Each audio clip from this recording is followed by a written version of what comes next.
kwenye haya maisha ukijiheshimu utaheshimiwa, lakini usipojiheshimu kileta ujinga, hata kama mzee, bibi kikongwe, babu na miaka milioni, utaheshimiwa, tutadharauliwa hivyo hivyo.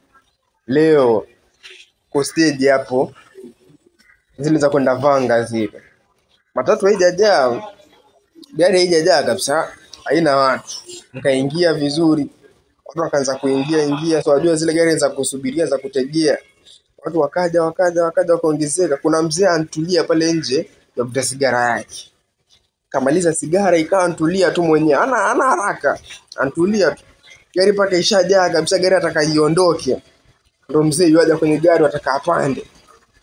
Sasa mbona mzee gari ingia, bana mimi na haraka, mimi nataka niende. Mzee kwa kweli akaingia bana, ile gari ingia, lakini ikabidi asimame.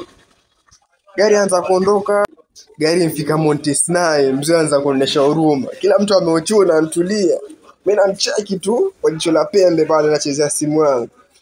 Gari ikaenda tukadenyenye. Sasa mzee watu anaanza kutetemeka, hawezi kusimama.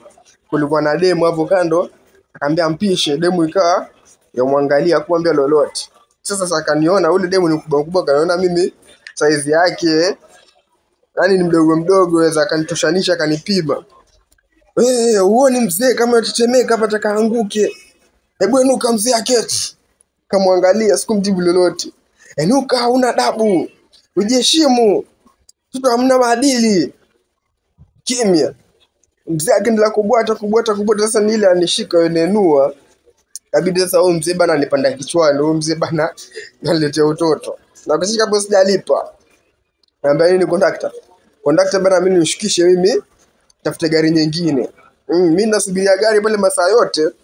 Sasa hii yani naonesha nyonge, na mimi napanda hii gari. Bana ameacha shuke. Conductor usishuke. Kwani huwezi kumpisha mzee kiti? Sasa hapa ngajua huyu conductor pia ni mjinga pia. Yakuta nini? Sasa kai gari sishuki. Na huyu mzee simpishi. Mzee hauna adabu.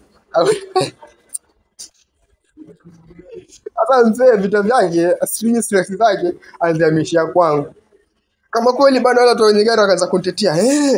Huyu jamaa ameingia kitambo, hata kama ni mzee si alikuwa stage, mbona kusubiri gari nyingine akaenda nayo?